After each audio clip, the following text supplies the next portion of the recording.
Good morning, everyone. You have joined the Everglades Technical Oversight Committee meeting for this quarter.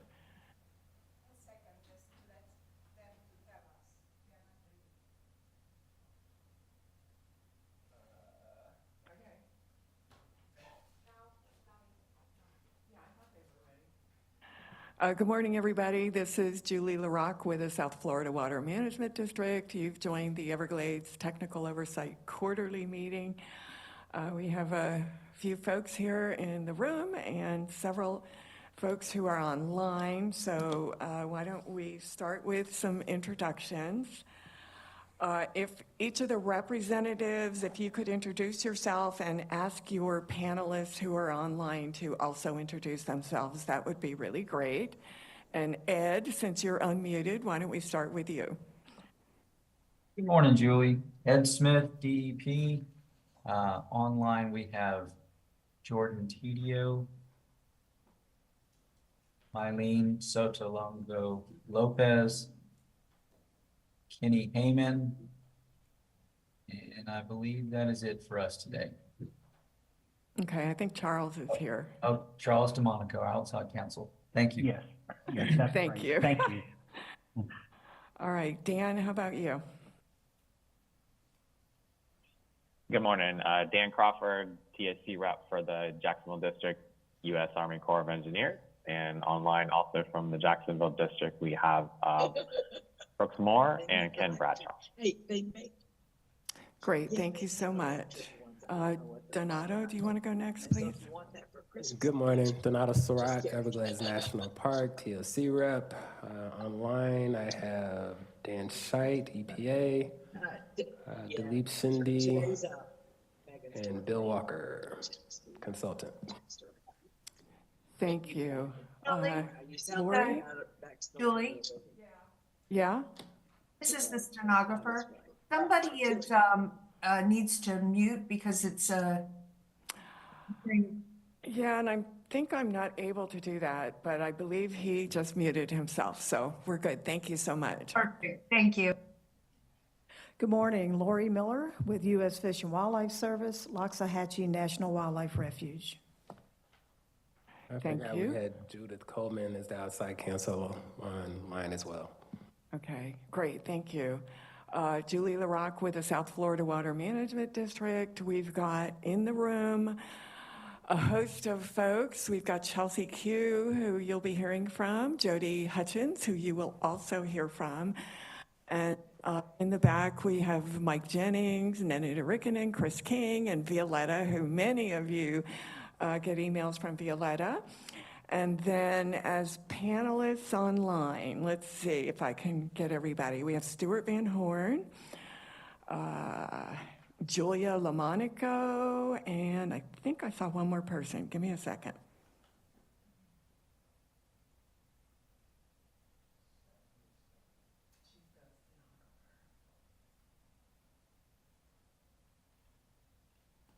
Okay, I think that's it for the district. We do have a couple folks who are online as panelists who we did not get a chance to mic check you, so we'll work through that if you decide to speak up.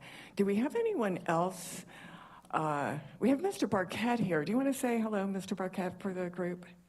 Hello, good morning, everyone. Thank you. And then is there anyone else who's online as a panelist that might wish to introduce themselves?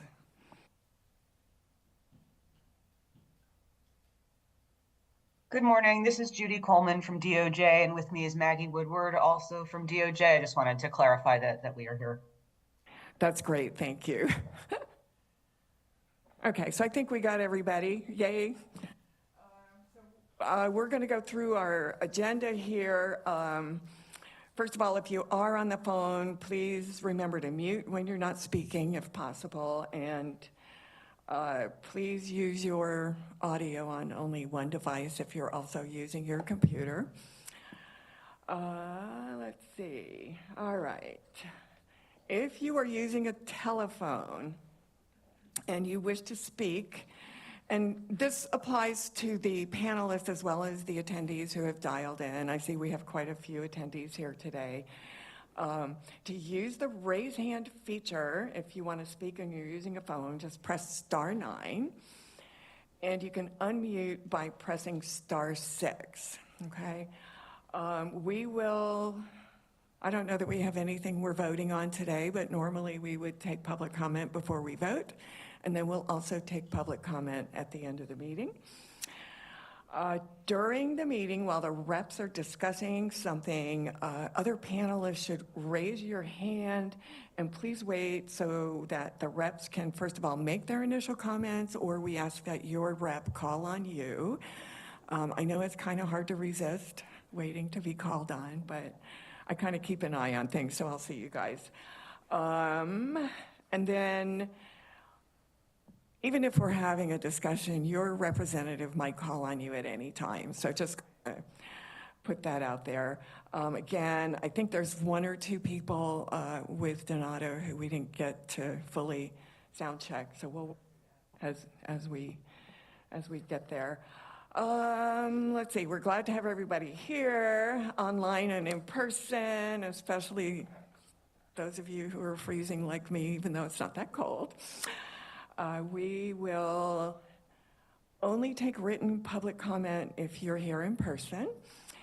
And let's see, we've got public comment. So if you're an attendee and you want to make public comment during the comment period, you'll also need to raise your hand so we could unmute you and ask you to speak. Normally, we don't necessarily engage or respond to public comments during the meeting, but that's another one of those things that sometimes folks can't resist doing. So we will try to get action items for the next meeting at the end of today's meeting. That's another thing we don't always do very well, but we'll do our best. Read-aheads. I do have the website up, but I'm just going to read off this list here. We do have read-aheads posted on the TOC webpage. It includes the settlement agreement presentation that Chelsea will be giving. It includes the working group update presentation that Jody will be giving. It also includes the draft meeting notes from our last meeting. There's some instructions for you guys on the website if you should desire to look at those. The actual narrative report for the second quarter is posted, and the quality assessment report and the data associated with that are also posted. And then we've got refuge compliance tracking since 2007 through June, and we have provisional Shark River Slough tracking, and we have tracking for Taylor Slough in the coastal basin. So all that data is also out there on the website for you guys. And if you've ended up over at the district's public meetings calendar, you can see the agenda there as well as on the TOC website. So I think we've got everybody covered here today. And again, I appreciate everybody being here. All right, next, does anybody have any agenda modifications for today?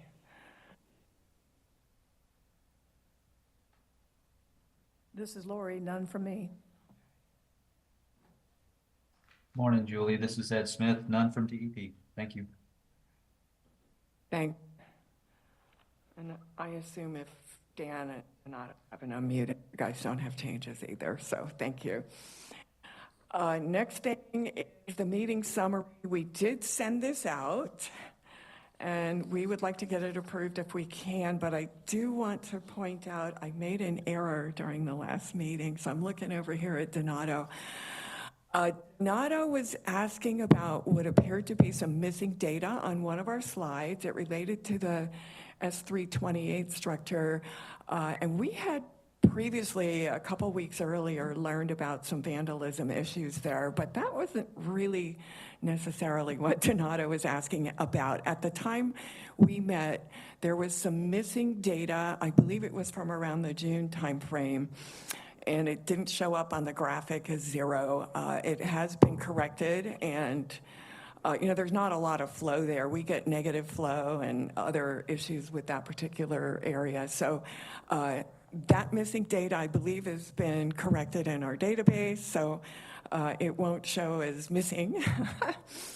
But we did have the vandalism issue, and hopefully Chelsea or Jody could update us on that later in the meeting if warranted. So that being said, do we want to go ahead and approve the meeting notes, and somehow we'll get a correction out during today's meeting notes? Julie, this is Donato. I motion to approve the notes. Thank you. Lori will second it. Okay. Ed and Dan, are you opposed to approving the meeting notes? This is Ed Smith. I'm fine with approving the meeting notes.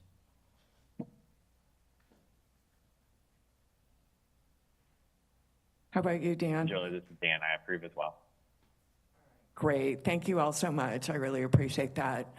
Next up on our agenda is our second quarter of calendar year 24 settlement agreement report. So that would be Chelsea Q. Glad to have you here, Chelsea.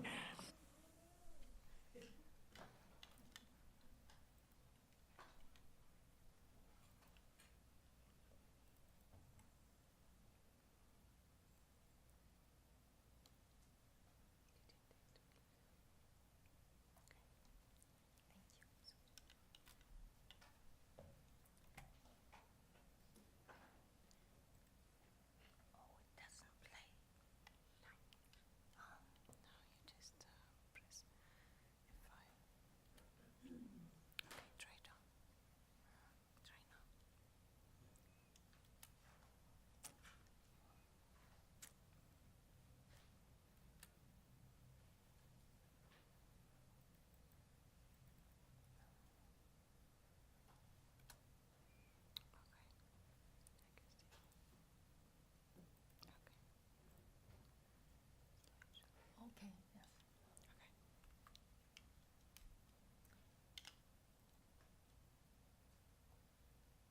Where's the pointer? The pointer.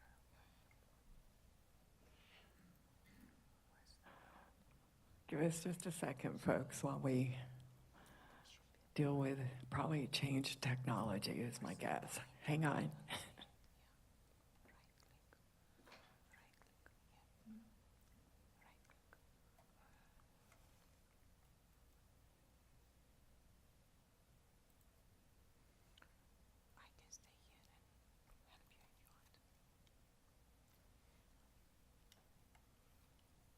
Sorry, I'm trying to find the pointer on the presentation. I couldn't find the pointer. Okay.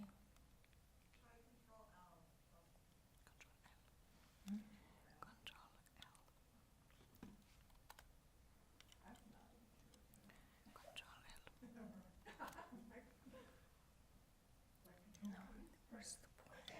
There's no pointer. Okay, you can work like that. Yeah, you can work without pointer. You can go Okay, like that. all right.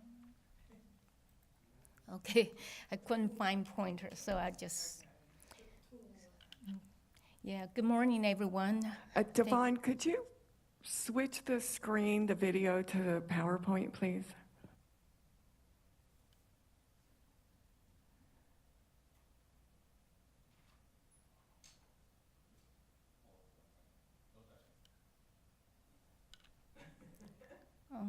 This,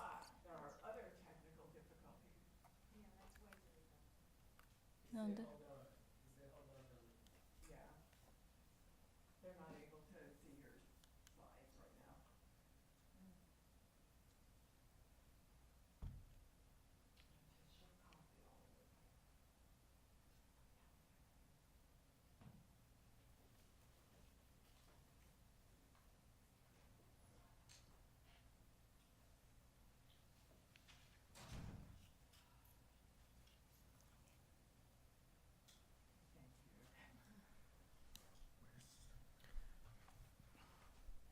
This is. That's not it. No, just close it. Yeah, What, that's this it. one? Yeah. What is the pointer? We couldn't find This the is it. pointer. Oh, that's all? That's it. That's all. This is the pointer, okay. okay, got it. Okay, perfect. Okay, thank you. Good morning, everyone. Wait one more second. We need everybody to see your slides. It's not quite on the video yet. We can see them. Okay. So I'm Chelsea Q, here to present the settlement agreement report for the second quarter of 2024. So for the refuge, we have monthly. Chelsea, could you hold one sec? Chelsea, please hold for 1 second. Okay, now you can go. Sorry. Okay. So I'm here to present the settlement agreement report for the second quarter of 2024. So for the refuge, we have monthly compliance results for individual month of April, May, and June, and those results are final. For Shark River Slough and Taylor Slough and Coastal Basins, we're reporting 12-month tracking results ending in April, May, and June, and those results are provisional and subject to change. So these are not really the real compliance results because we haven't reached the end of the water year.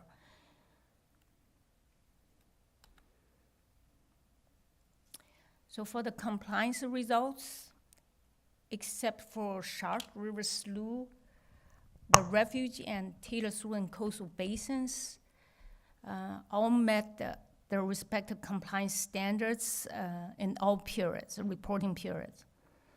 For Shark River Slough, all the 12-month tracking results exceeded their standards. So this summary table provides specific numbers of the compliance results. So here, these green rows separates 3 areas with the refuge at the top, Shark River Slough in the middle, and Taylor Slough and Coastal Basins at bottom. Now looking vertically along these columns, the third column represented the long-term level, the compliance standard. I just put them all together called compliance standard. So this third column represents the compliance standard for these 3 areas. And Shark River Slough in the middle typically has the lowest compliance standards among these 3 areas. And to the right, the fourth column represents the observed TP data, or TP level, for to compare against the compliance standards. So Shark River Slough in the middle also typically has the highest TP level among the 3 areas, except for May in the refuge, because it's very dry and the refuge was about to dry out. And you see TP concentration, geometric TP concentration shot up. But otherwise, typically Shark River Slough has the highest TP level. And it's not really that high, it's at or below 8 parts per billion, but still exceeded the limit. So with this, as an ultra low compliance standard at 7.6 parts per billion, exceedance inevitable for Shark River Slough, because we're using this ultra low compliance standards established by the Appendix A framework back in the 1990s.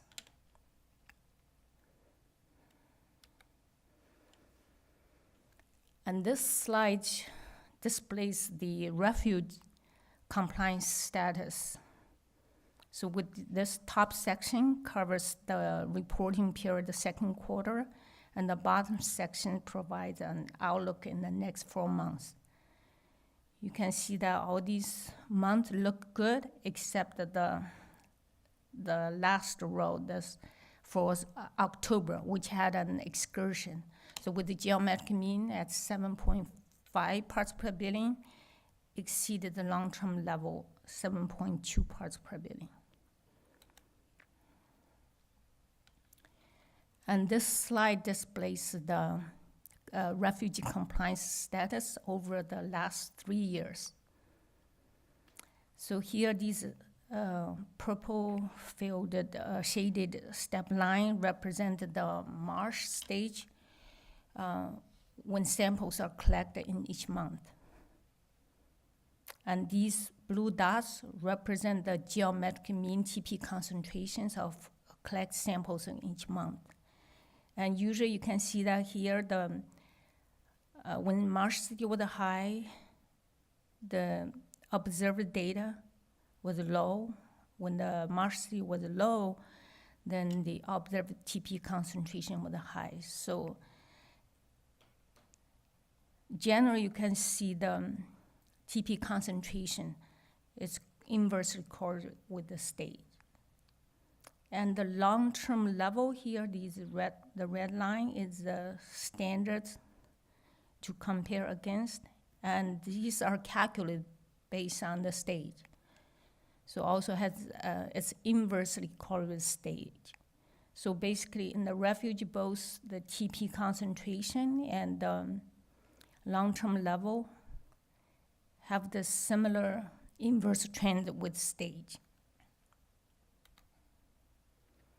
And this slide is have the similar information as the previous slide. So just stretch the long-term limit to a zero baseline. So highlighting the difference between the long-term level and the geometric mean. So this red dot represents an excursion in June 2022.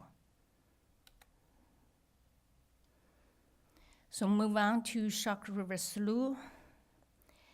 Shark River Slough has a flow-based limit set based on the Appendix A framework.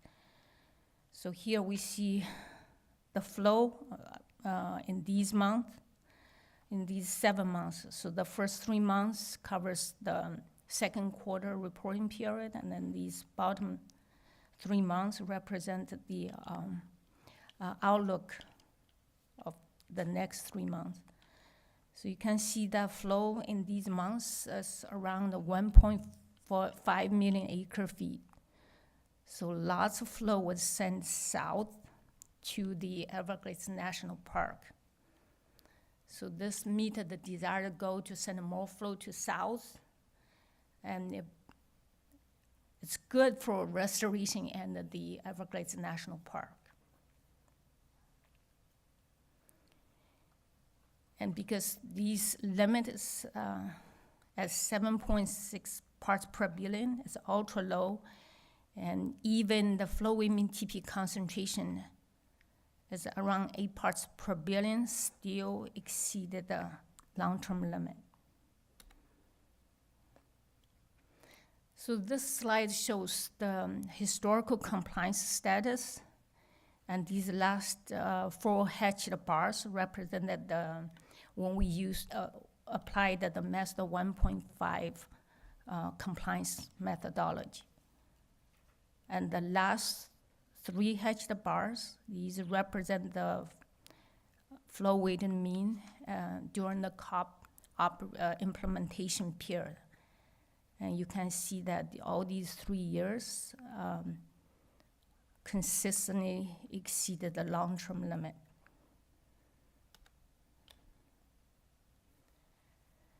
And this slide displays daily flows sent to Shark River Slough.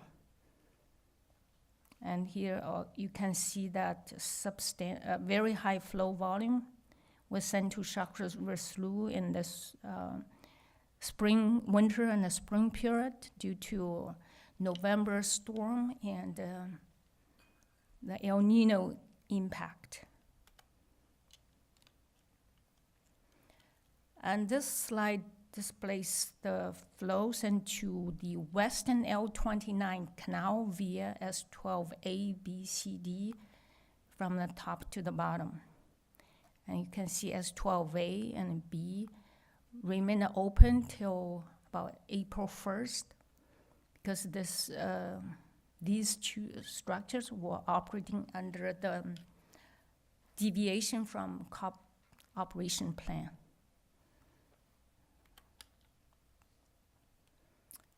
And this slide shows the flow discharged into the eastern L29 canal between S333 and S334. So in this segment of the canal, 95% of flow come from S333 and S33N discharge. This slide shows similar information. This slide actually shows the underlying data for calculating the 12-month flow weight mean TP concentration. So we talk of the limit. The long-term limit is calculated based on the appendice equation. Then how do we calculate the flow weight mean TP concentration?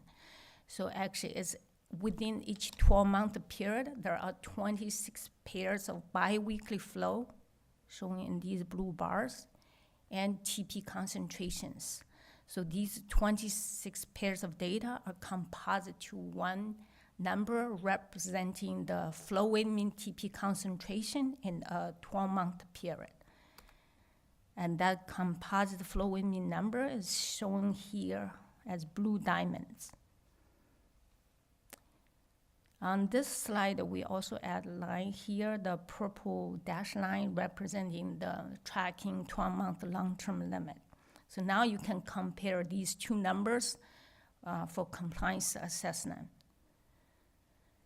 So actually this slide shows the challenge in meeting the Shark River Slough compliance standard.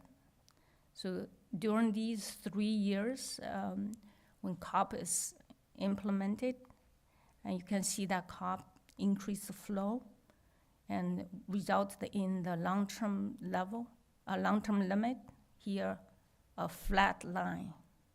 So near at 7.6 parts per billion. So before, when we came into the assessment, we really don't know the long-term limit until we finish the period. We summarize all the flow, then calculate the limit based on the appendice A equation. But nowadays, when we come to the assessment, without finishing the period, we can safely assume that the long-term limit is 7.6 parts per billion, because COP has increased the flow, and it's consistently at or near or exceeded the 1 million acre feet, which is the top limit. And then also the Tamiami Trail flow formula associated with the COP operation plan increase the flow on the low stage, so which increase the 12-month flow weight mean TP concentration.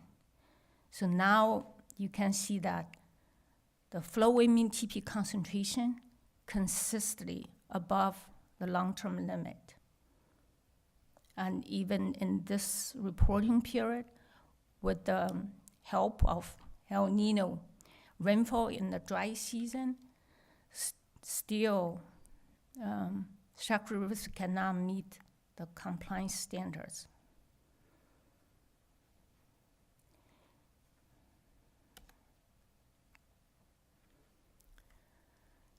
So this slide shows the last 3 years, the system conditions. We include the stage at the top. This is WC3 stage, shown in the blue solid line, and the flow sending to Shark River Slough in this shaded blue area, and the TP concentrations shown in those yellow dots.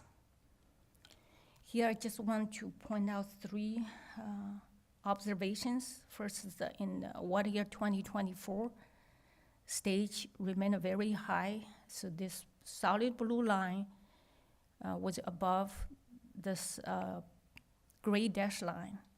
So that's meaning the stage, WC3A stage stayed in zone A for 10 months, except for May and June. And then huge amount of flow was sent to Shark River Slough. So if you look at these 3 years, water year 2022 was a dry year. the flow was about 1 million acre feet, and then 2023, 1.25 million acre feet, then 2024 is 1.5 million acre feet. So huge amount of flow was sent to Shark River Slough.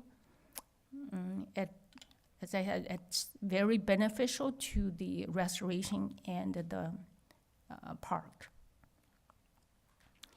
And also then, here you see the TP concentrations shown in these yellow dots is correlated with stage. And we have talked about this phenomenon consistently in each TUC presentations. So the TP concentration is correlated with the stage. So now with the provisional data, the water year 2024 compliance indicate an exceedance. So with the flow in mean 8 parts per billion, exceeded the long-term limit of 7.6 parts per billion. So now move on to Taylor Slough and coastal basins. Here we have a constant limit. So instead of a flow-based limit of stage-based limit, so for Taylor Slough and coastal basins, it's a constant limit at 11 parts per billion. And the flow-in mean TP concentration usually is around 5 parts per billion, which is less than half of the long-term limit. And therefore, we don't have a compliance problem with Taylor Slough and coastal basins. So this slide displays the daily flow discharged to Taylor Slough and coastal basins. And you can see that S18C shown in these yellow shaded area, and S332D in the purple shaded area. These are the two major sources sending water to Taylor Slough and coastal basins. Again, this slide displays the flow at each individual structure. Shows a similar pattern. Actually, these scales are different, but S18C and S332D are the primary contributor. And flow at G737 and 328 usually are much smaller. And Judy mentioned in the notes about Donato's question in the last meeting. So as you can see here, we have updated the flow data on a slide, on this slide. So with the latest information from DB Hydro, so there's no gap for flow data. And also Judy mentioned that the sensor it was vandalized in early September. Now it's repaired in November. And this slide displays the daily flows in and out of S332D flowway. So the flow sources come from S332D pumping in these shaded purple areas. And this red line represents the flow sent to north, another detention area. So only the flow above this red line is counted in compliance. And this neon green line represents the flow at S328 moving south, further south into Taylor Slough.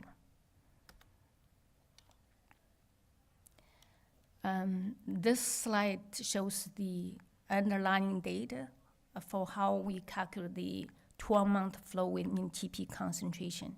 Here, these data are in weekly. So these blue bars represent the weekly flow, and the cyan dots represent the TP concentrations. Now we have, because we're using weekly data, we have 52 pairs of flow and TP concentrations, and then They are all composite to one flowing mean concentration, which is shown here in blue diamonds, representing the 12-month flowing mean TP concentration. Then they're compared to the 12-month long-term limit. Here it's fixed at 11 parts per billion. And you can see that we never have a compliance problem with the Taylor-Swift coastal basins. That's all I have. Thank you very much. Thank you, Chelsea. Does anyone have comments or questions for Chelsea? Chelsea, thank you. Great presentation as usual. Back on slide 13, slide 14, you mentioned that 2021 was dry. Can you describe that a little more? From what perspective? Were we saying rainfall was low, or just the volumes relative to the following year's volumes delivered to Shark River Slough? Or can you describe that a little more? Water year 2022 rainfall was much lower. I didn't show here, but I can send to you later. So the rainfall is generally very low, and back then was very dry. But still, Shark River Slough received over 1 million acre-feet of discharge, of flow. So thanks to the COP operation and Tamiami Trail flow formula, it's a great thing, beneficial to the Everglades National Park. Okay, thank you. And then, so you guys reestablished the 328 sensor. Can you describe any measures you use to prevent further vandalism? I need them because we have other features out there, so we could use those. You want to? That is an interesting situation there, and I'll do the best I can to give you some additional information. At that particular set of culverts, our water quality monitoring folks actually have it's a brand name called Hobo. It's a device that records stages, and the monitoring team will then download the data and bring it back here. We are in the process of having an actual SCADA telemetry set up there. And based on my many interactions with the SCADA folks, holy moly, they really designed some pretty hard-end structures and things to help prevent that. And if that type of information is something you're looking for, we could ask them to provide that to you. I don't remember the time frame. That's the email, when they were going to actually do the SCADA installation, but they're working on getting it designed and ready right now. Okay, thanks for that update, and I will bother you some more for more detail. Absolutely, no problem.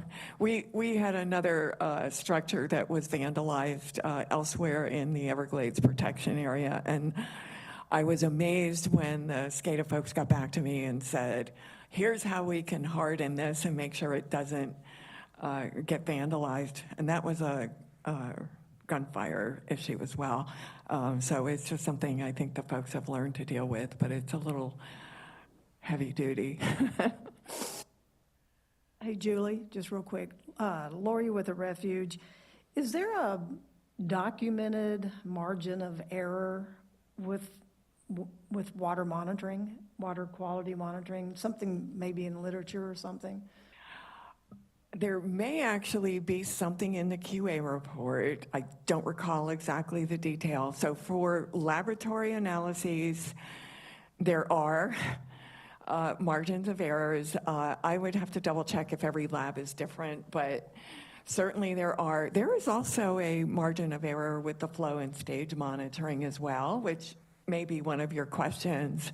And so sometimes when you're just talking with folks, it's kind of a good idea to remember they're really all estimates, but they're really good estimates, right? So we could give you that information for water quality and the hydrologic if you'd like. Perfect, thank you. Yep, you bet. We have somebody in the back of the room. Do you have a microphone over there? If you...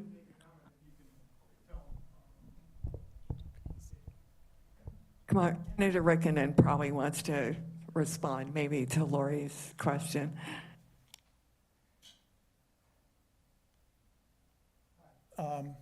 If you look in DB Hydro specifically, I'm going to give you for TP, for instance, there is a column called plus or minus uncertainty, which gives you the analytical error around the TP measurement. Great, thank you. Okay, anything else on Chelsea's presentation? I do not see any raised hands. Okay, thanks a lot, Chelsea. That was great. Thank you.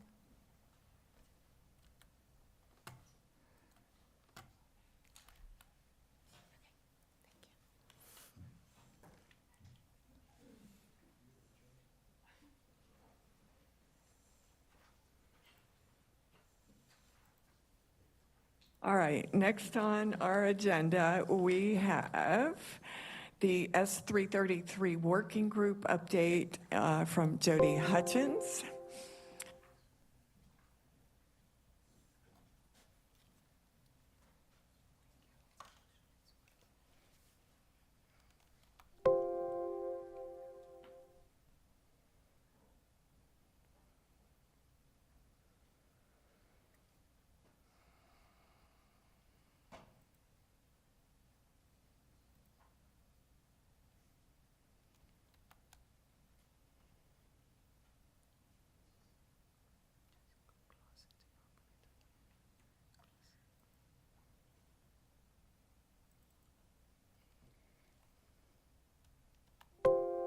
The Control L trick usually works. For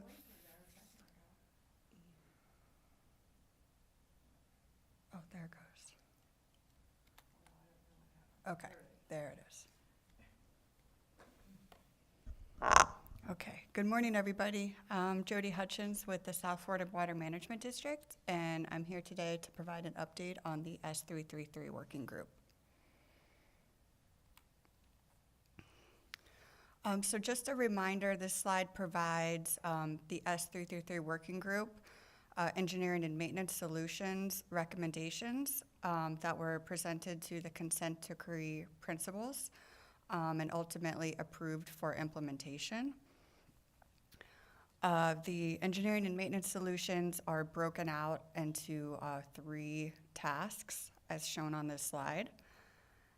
Task 1 includes maintenance dredging, and this maintenance dredging will occur 1,500 feet upstream in the L67A and L29 canals, as well as upstream of the S333 complex intake bay. It will also include the installation of 2 short height low sill weirs, and these will occur at the terminus of the dredged area in both the L67A and L29 canal. The purpose of these is to prevent the migration of sediments that may exist upstream of the dredged area from migrating into the area that was just dredged. Following task 1 will be the implementation of task 2. There may be some opportunities for them to occur concurrently, which I'll talk about in later slides. But ultimately, task 2 is the installation of low sill weirs, and their locations that were conceptualized by the working group is shown on the figure here by the red rectangles. And the purpose of these weirs is to try to slow the velocity and allow for the settling of the sediments prior to discharging out of the S333 structure. So task 2 will provide for the implementation of the weirs and constructed to their final finished elevation, which we're still working out what that final elevation will be and the modeling that's underway currently. And then task 3 consists of the implementation of a monitoring and assessment plan. So this monitoring and assessment plan will begin following the implementation of task 1. And it will begin following the implementation of task 1, and it will occur for up to 5 years.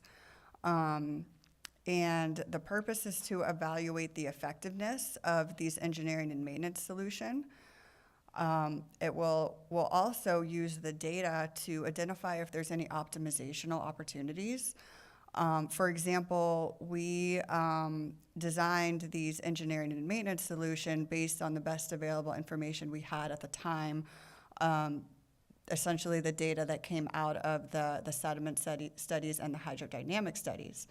However, as we continue to study this area and as the data comes in through the monitoring and assessment plan, there may be opportunities to make some adjustments to allow for the best performance. So we'll be looking at that during the monitoring and assessment plan phase of the project.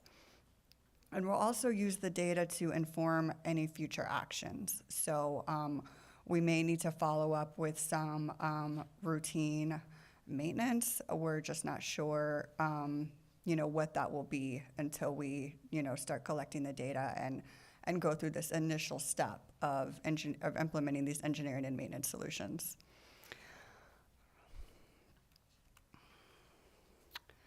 Oh, sorry. And I want to mention one update from the last TOC briefing I gave is that the LOSO weirs, the type of weir that was selected is a marine mattress, which is shown by the figure on this slide.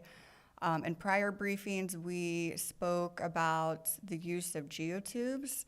The reason why we shifted to the use of the marine mattress is that these are easier to install, they're more stable, and basically will be more efficient as far as installation and overall performance.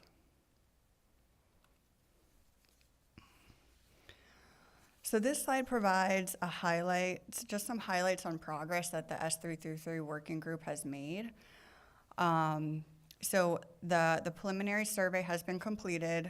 We learned that there's approximately 34,000 cubic yards of sediments to be dredged, and this is over 3 times the amount identified in the 2022 sediment studies. Some new information from my last briefing is that the geotechnical investigation and final survey has been complete. So we actually confirmed the total amount of sediments to be dredged, and that number is 48,000 cubic yards. So that's, even more sediments than we learned from the preliminary survey and even more sediments than we learned from the sediment studies. So we're looking at over 4 times the amount than what we initially identified. So from there, we really needed to evaluate what sites were available to us to process this quantity of sediments. And what we learned is that there's really a limited number of sites available for a dredged material management area. And at this point, it's basically, there was growing evidence that, we really need to redesign how we're gonna go about doing this dredging. And that it was ultimately, unavoidable to deal with this large-scale dredging project. So this was the point that determination was made, and from there we needed to revise our permit applications that were initially submitted with our intermediate project design and specifications that reflected this redesign. So that has been completed. What is currently underway is the final project design and specifications that is needed to support obtaining our final permits from our respective agencies. And that's for task 1. All of these bullets that I just communicated was for task 1, the maintenance dredging. So for task 2, the low sill weirs round 1 modeling has been completed, and round 2 modeling is underway. What we learned from round 1 is that, you know, we confirmed that these low sill weirs are allowing for depositional velocities. So that was good, that they're actually providing favorable conditions to slow the velocity and allow for those sediments to settle, instead of, you know, discharging offsite through the S333 structure. We also confirmed that there's no adverse flood control operations or navigational impacts through the implementation of these weirs.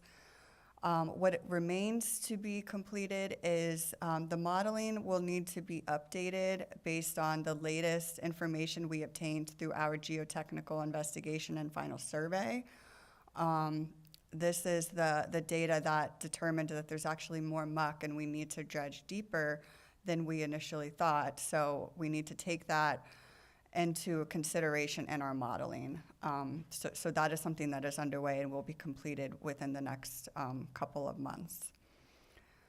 And then finally, the monitoring and assessment plan has been completed and reviewed and fully vetted through the S333 working group.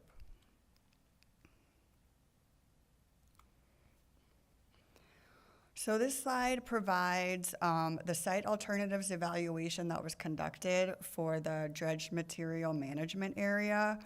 So because this was a significant piece of information that led us to the need to redesign, as well as that additional amount of dredged material that will need to be dredged, I wanted to kind of, you know, walk through this with everybody.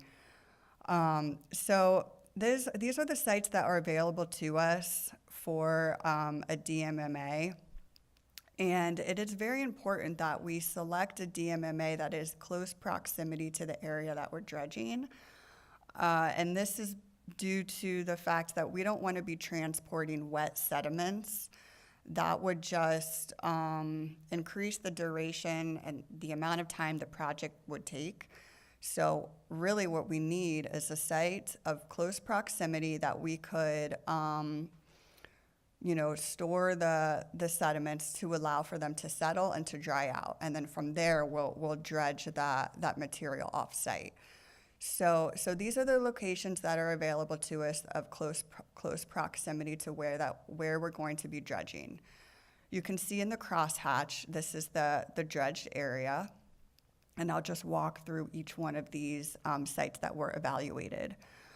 So the light blue shown here, just east of the L67A, this is currently already being occupied by the Army Corps of Engineers for Contract 1AR for SEP South construction. So we couldn't interfere with that.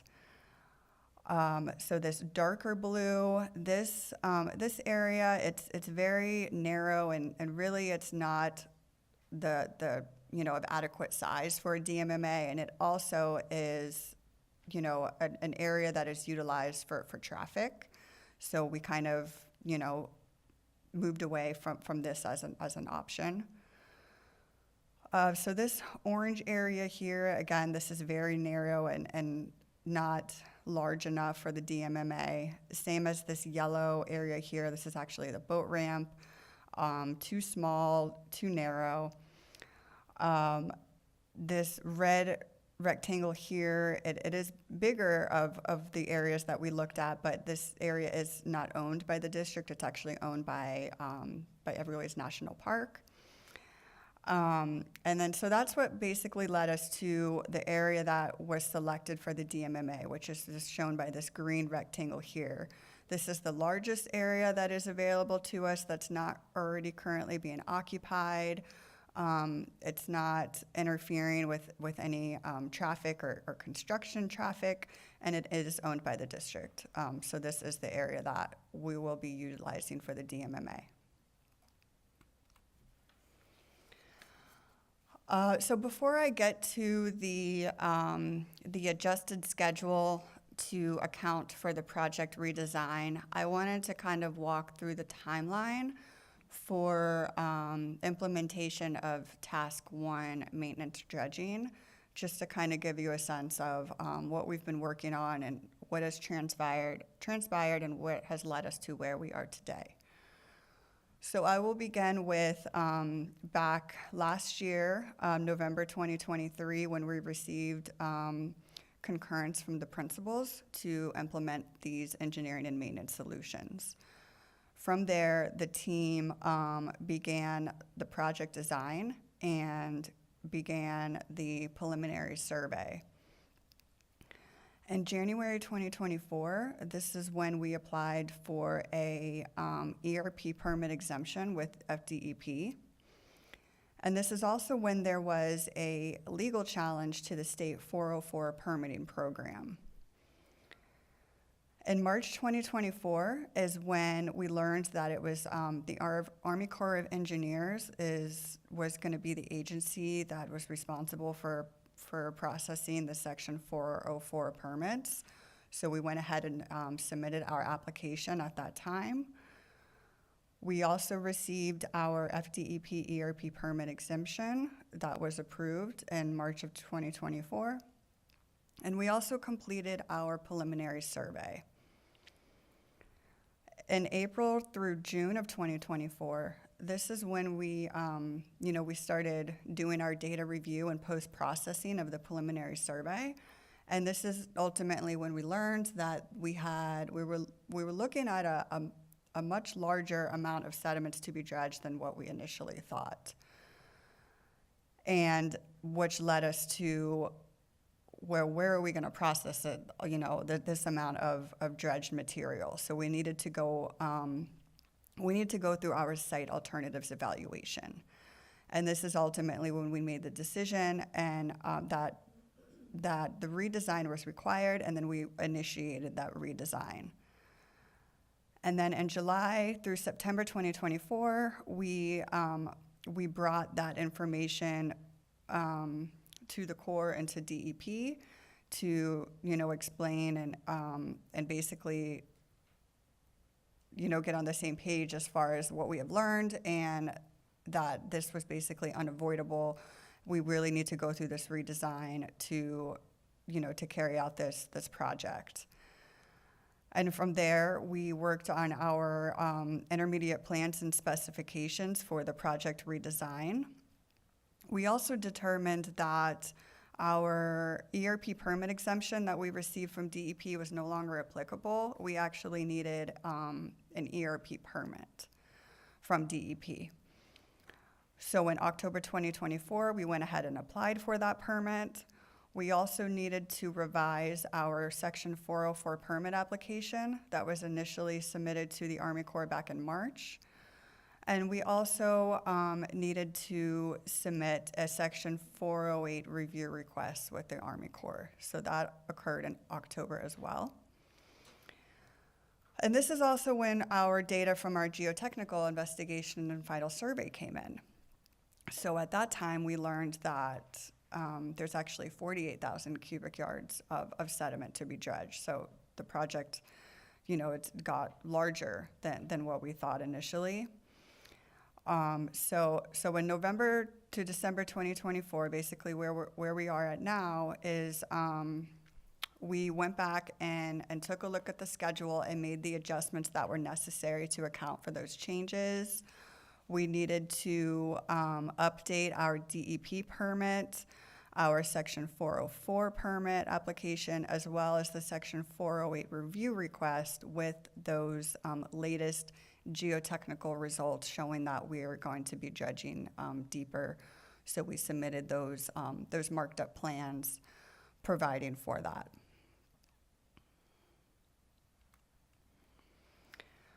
Okay, so here we have the adjusted schedule that was needed to account for the redesign.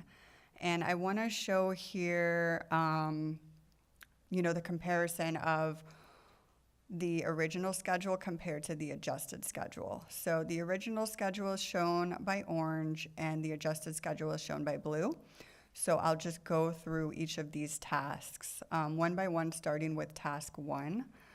So task one, for the preliminary survey, there's no change there. You know, we completed our preliminary survey back in March. Final permits, we originally were expecting to have those permits in hand in November. However, given the redesign, we needed to push out obtaining those final permits through March of 2025. The geotechnical investigation and final survey, that came in, there's no change with the original schedule there. We have that information as expected in November. The final project design and specifications originally planned to be completed in October. However, due to the redesign, we need to push that to March of 2025. And ultimately, since we can't start soliciting or executing contract until we have permits in hand, until we're done with our final design, we pushed the start of the solicitation and contract execution to follow, you know, sequentially following the design and specifications. And then for the construction of task one, that was expected to, or planned to start originally in January. However, now we're looking at a start of August of 2025. You will also notice that the duration has changed. So originally we were planning for about a 5-month-long construction duration. Now we're planning for around 11-month construction duration. And the main driver for this is basically that now we're looking at the construction to occur during the wet season. So we want to allow for, you know, any weather or flood control operations that may be occurring that may prevent us from you know, completing the dredge project. So this is very, you know, this is basically worst case scenario, the 11-month duration. That is very likely that, you know, we could accomplish this much sooner. So I just wanted to point that out here, and we'll continue to, you know, update this schedule as, you know, we move through the process. And when we start construction, and, you know, I'll bring these updates back to the TOC as to how that's going, and if we can shorten that time frame on construction. So moving into task two, there are no redesign plans as of right now for task two. So the only changes that were needed to the schedule for task two is basically resulting in the redesign that was needed for task one. So for example, there was no changes in the modeling that we planned for round one and round two. We're finishing up round two modeling right now, and we're expected to have that done this month. The start of project design and specifications for task two. So this was originally planned to begin, you know, following the completion of round two modeling. However, now we needed to push it out to start when the design is completed for task one. So you'll notice that the new start for task two is in April of 2025. And moving down to final permits, we initially had that starting in March. And now we are starting in May, and completing that in August. And basically, we need our project design and specifications in order to get our final permits in hand. So that is, you know, why you see those tasks kind of overlapping and ending around the same time. And then finally, we have the solicitation and the contract execution. Those need to occur following when we have our permits in hand. So you can see why those are kind of staggered the way that they are. And then for construction of the task 2, we initially were planning for October 2025. For planning purposes, the schedule shows that we will not start construction of task 2 until July of 2026. However, when we get to the project design and specifications of task 2, which the schedule is showing around April of 2025, we're really going to look for opportunities to try to have the construction of task 1 and task 2 concurrently. For example, if we finish the dredging along the L29 first, the construction can shift over to the L67A for the dredging, allowing for the construction to start for the low sill weirs on L29. So we're going to really take a look at that closer when we get to the design of task 2. So more than likely, the start of construction of task 2 will shift to the left. But for right now, just for planning purposes, we are showing that the start of construction will occur following the completion of task 1. And finally, task 3, the monitoring and assessment plan. So we didn't make any changes to the schedule for this one. The only change that was made is the implementation of the actual plan. And we know we can't get in there and start monitoring until we have completed construction of task 1. So you'll see that's why the blue bar, or basically the contract execution, has been shifted to the right to be towards the tail end of the completion of construction for task 1. And then the monitoring and assessment plan will start directly following the completion of construction of task 1.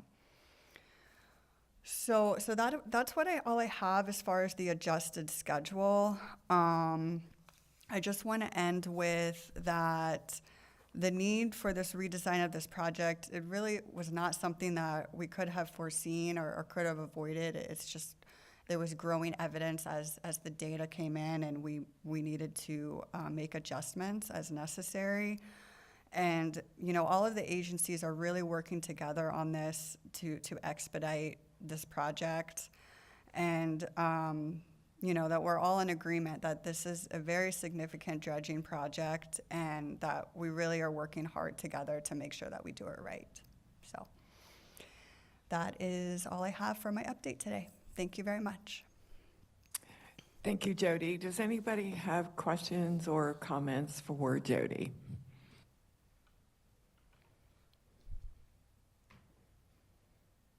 Bill, we see your hand up, followed by Dan Scheit. So Bill, can you go first? Sure, thank you. Excellent presentation. I have a question on the sediment disposal. Could you go back to that map? Okay.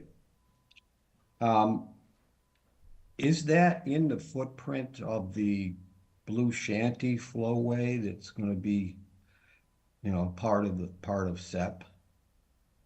Or is the Blue Shanty east of that? It is east of it. Okay.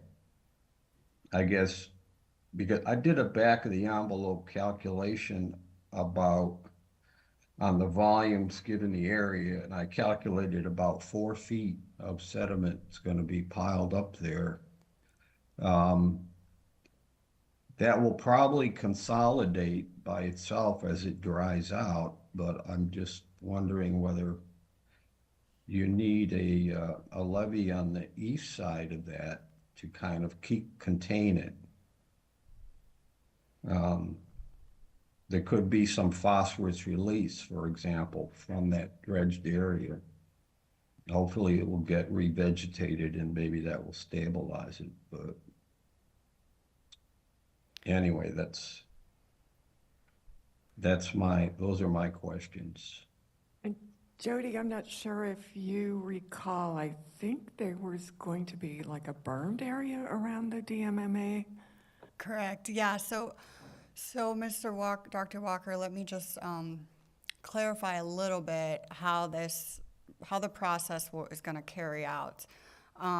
So the area that was selected, the DMMA, it's currently isolated.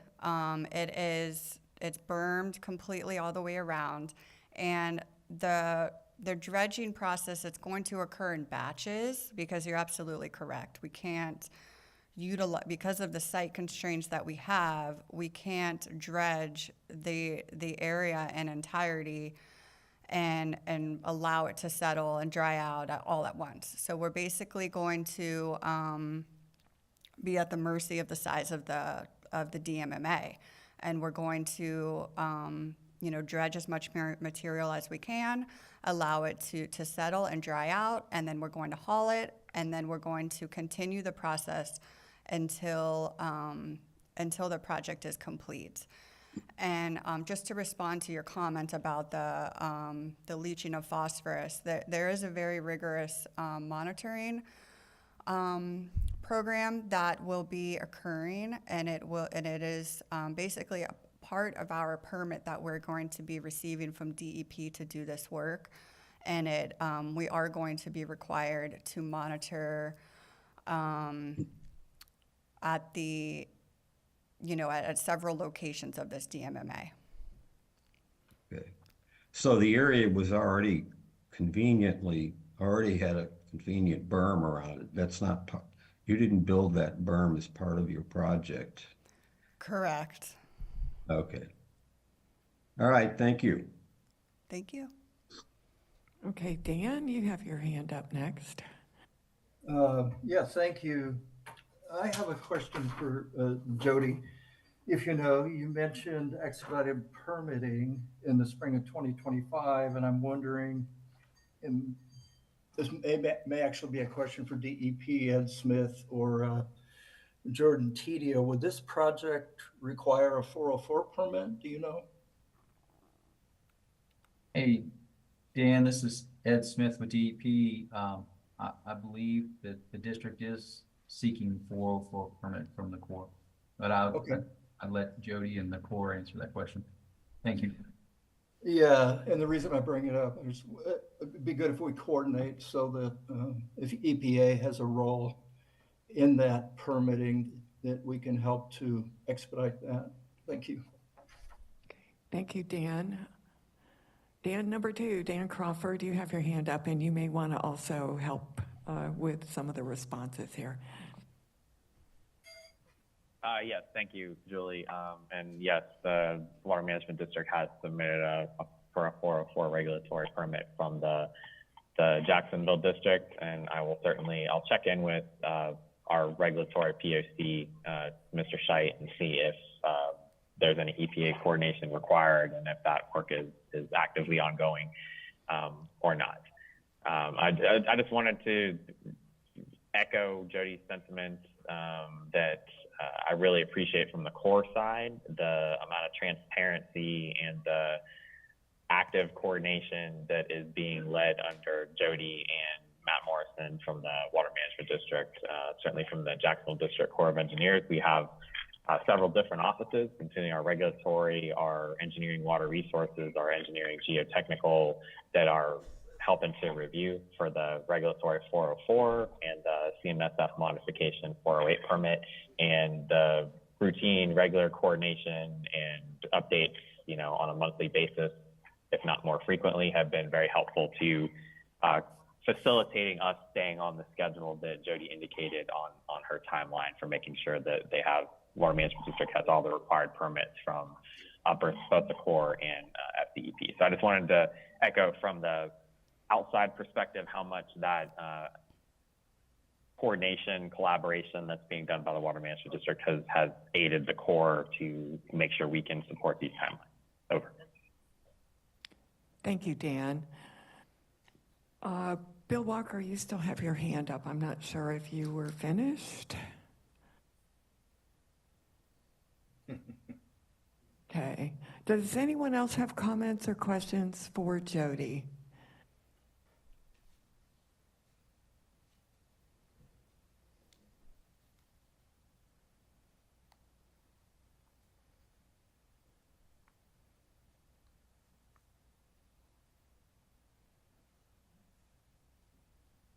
Okay, I think that's all we have for you, Jody, so thank you so much. Thank you.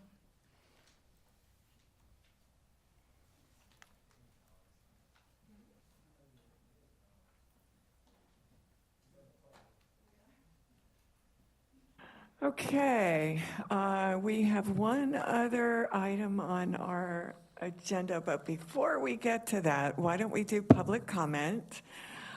We have a note here from Mr. Cook, if you'd like to come and make your comments.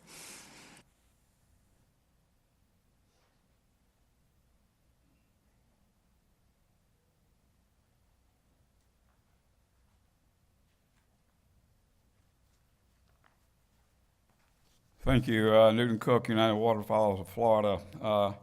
Just a couple of things, and I know we got a lot of representatives of the different agencies here, and I wanted to say a thank you here in a minute.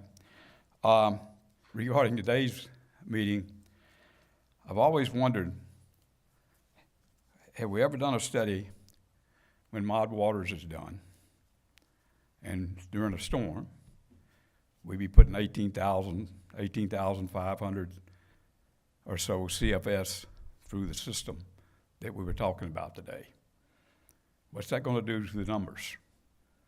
Somebody needs to look at that, because Mod Waters will be done, and sooner or later somebody's going to say we're going to quit destroying everything north of the park, and we're going to put the 18,000 CFS under the trail that Mod Waters was designed to do, so we can drain the system all the way from Orlando back to Florida Bay like it used to be historically.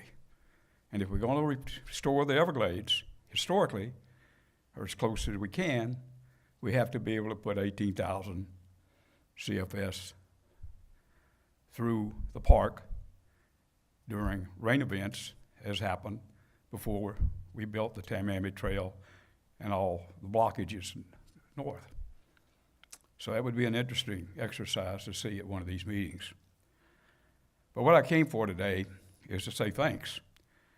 Thanks to Colonel Bowman at the Corps for looking at the situation and realizing that Lake Okeechobee is the heart of the Everglades, and we've killed it.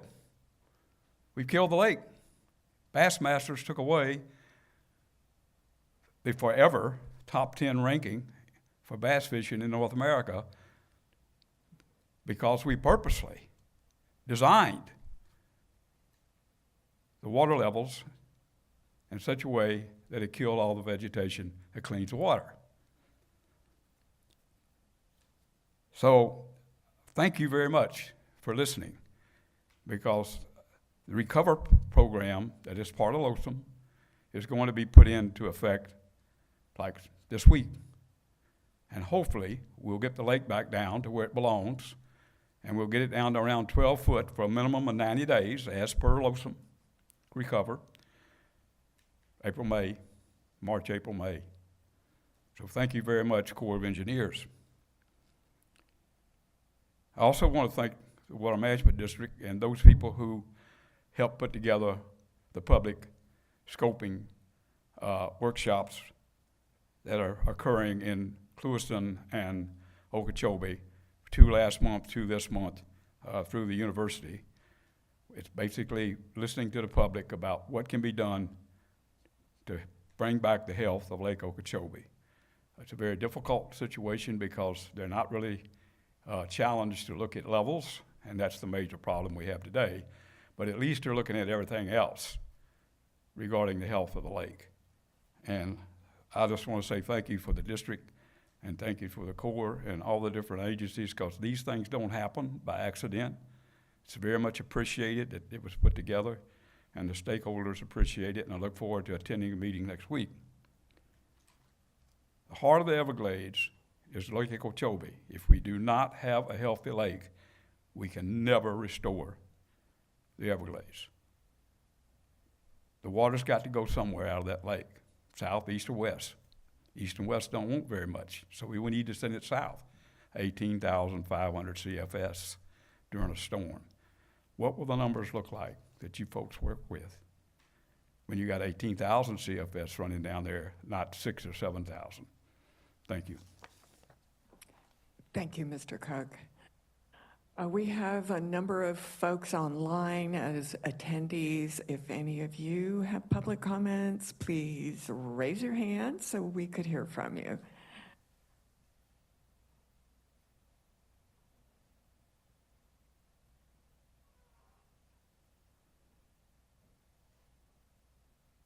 Okay, I don't see any hands going up, so we will move on to the last piece of business we need to take care of. And Violetta's on her way up to the podium to actually put meeting dates on the screen for us.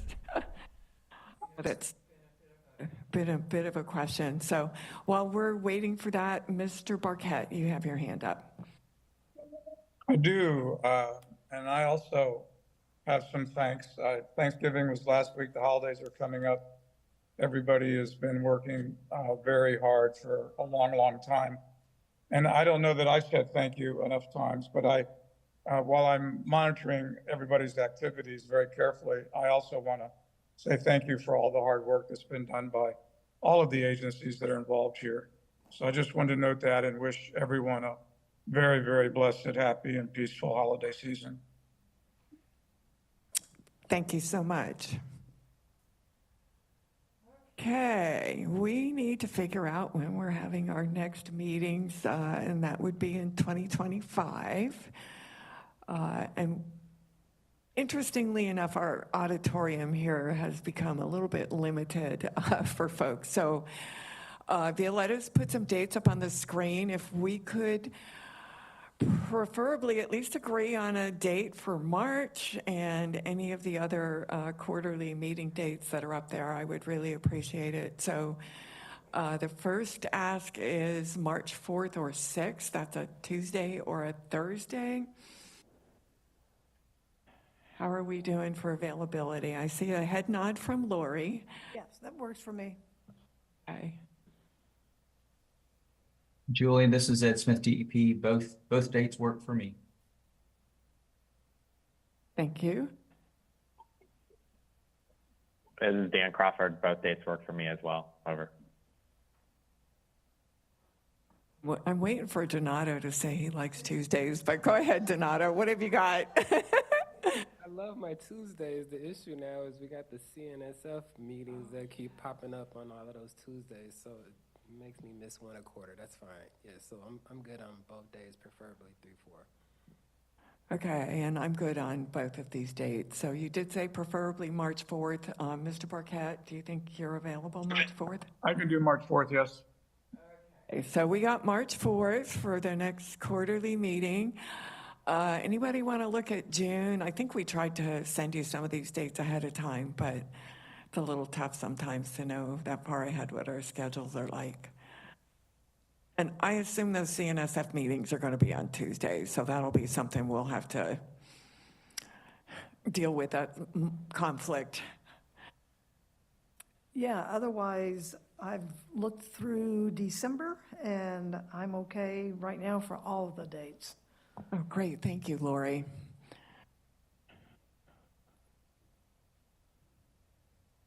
June, both dates work for me. Same for Ed Smith, DEP. Okay. For June. Dan, for June, what about you?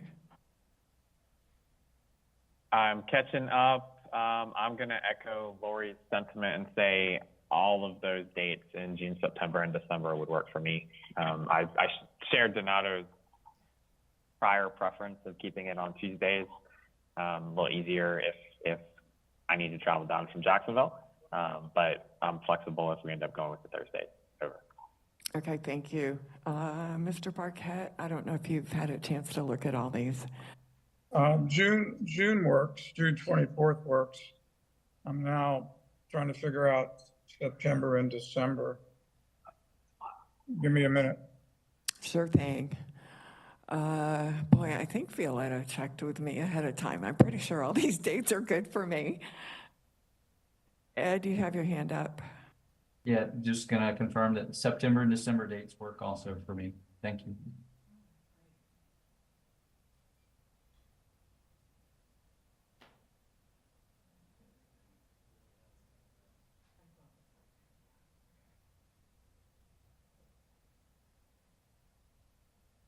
but September and December work for me as well. And everybody's looking at Tuesdays at this point, so thank you for that. So September looks like it works in, I lost the dates in this, oh, there they are. December 4th or December 9th would work. December 9th works also right now. Okay, great. So what we landed with, I just want to reconfirm here, Tuesday, March 4th, Tuesday, June 24th, Tuesday, September 16th, and Tuesday, December 9th, right? Everybody good with all that? Works. Thank you. December 4th is a Would you Thursday. find this- Okay, yeah, so December 9th is a Tuesday. That would be the date you guys are asking about.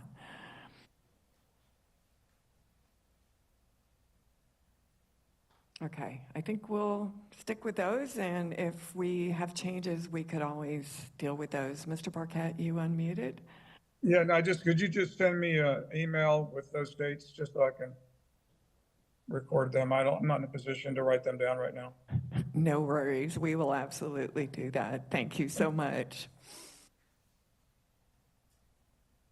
All right, I don't think we have anything else for today, everybody, so I really appreciate folks being here today and participating in today's meeting, and we will now adjourn. Thank you.